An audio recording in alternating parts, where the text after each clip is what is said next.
السلام علیکم عزیز بچوں، آج 13 اگست 2020 تو ہم پڑھ رہے ہیں کلاس 7 کا 5 کا اردو۔ موضوع ہمارا ہے گرو نانک دیو جی۔ تو آج اس کا دوسرا پارٹ ہم پڑھیں گے، دوسرا لیکچر پڑھیں گے۔ تو آؤ شروع کرتے ہیں۔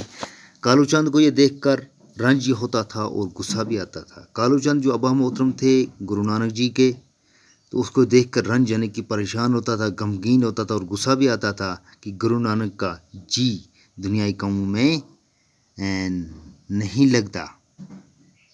یہ دیکھ کر اس کو بہت پریشانی تھی کہ گرو نانک کا کام جی دنیائی کاموں میں نہیں لگتا، وہ دنیا کی طرف راغب نہیں ہوتا۔ مگر کیا کرتا؟ جب اس کی طبیعت نہیں لگتی تھی، جب اس کا جی نہیں لگتا تھا دنیائی کاموں میں، تو کرتا کیا؟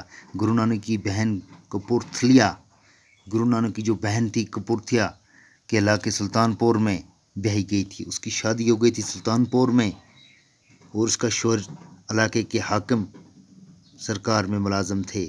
اس کا شوہر جو تھا، کپورتھلیا کا شوہر جو تھا، سلطان پور کا رہنے والا تھا، وہ ایک سرکاری ملازم تھا، حاکم کے وہاں علاقہ کے حاکم کے سرکاری ملازم تھا۔ یہ سوچ کر کہ شاید نوکری میں گرو نانک جی کا جی لگے، گرو نانک کو بھی سرکار میں نوکر رکھوا دیا گیا۔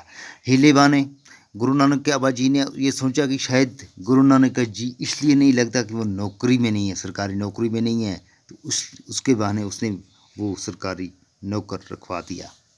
وہاں بھی گرو نانک نے محتاجوں، ضرورت مندوں، مفلسوں، غریبوں، ناداروں کی مدد کی اور سرکاری خزانے کے روپے غریبوں اور مفلسوں میں تقسیم کرنے لگے۔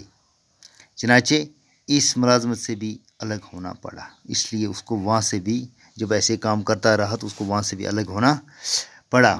گرو نانک کی یہ رنگ ڈھنگ دیکھ کر ان کے والد نے سوچا کہ گرو نانک کی شادی کر دی جائے۔ جب گرو نانک کا جی کسی چیز میں نہیں لگا تھا، اس کے والد نے پہلے سوچا تھا کہ شاید سرکاری نوکری دیں تو اس سے اس کا جی لگ جائے گا دنیا کام میں۔ اب جب اس کا جی اور نہیں لگا تو اس کا رنگ ڈھنگ دیکھ کر اس نے سوچا کہ شاید اس کی شادی کی جائے، تو گھرہستی جب گھر بار اس کے کا بوجھ پڑے گا تو وہ اس طرح روپے پیسے خرچنا چھوڑ دے گا۔ جب گھر کا بوجھ اس پر پڑے گا تو وہ شاید اس طرح فضول خرچی نہیں کرے گا۔ انہوں نے گرو نانک کی شادی کر دی۔ گرو نانک کی شادی ہو گئی۔ اب گرو نانک کی شادی ہو گئی، 2 بچے ہوئے، لیکن گرو نانک کا دل گھرہستی میں نہ لگا۔ گرو نانک کی شادی بھی ہو گئی، 2 بچے بھی ہو گئے، لیکن گھر بنانے میں، پیسے جمع کرنے میں، دنیائی کاموں میں گرو نانک کا جی نہیں لگتا تھا۔ گرو نانک جیسا تھا ویسے ہی رہا، اپنے کام میں لگا رہا۔ وہ ہمیشہ کی طرح اپنی کمائی ضرورت مندوں پہ خرچا تھا۔ جس طرح سرکاری نوکر رہا تو اپنے پیسے محتاجوں، ضرورت مندوں، مفلسوں، غریبوں، ناداروں میں تقسیم کیا، اسی طرح شادی کرنے کے بعد ہی وہ اپنی جو کمائی کرتا تھا وہ بھی غریبوں، مسکینوں، مفلسوں، ضرورت مندوں میں تقسیم کرتا تھا۔ بیوی نے لاکھ سمجھایا، اب باپ کی جگہ بیوی آ گئی اور بیوی نے بھی لاکھ سمجھایا، مگر با اثر نہ ہوا۔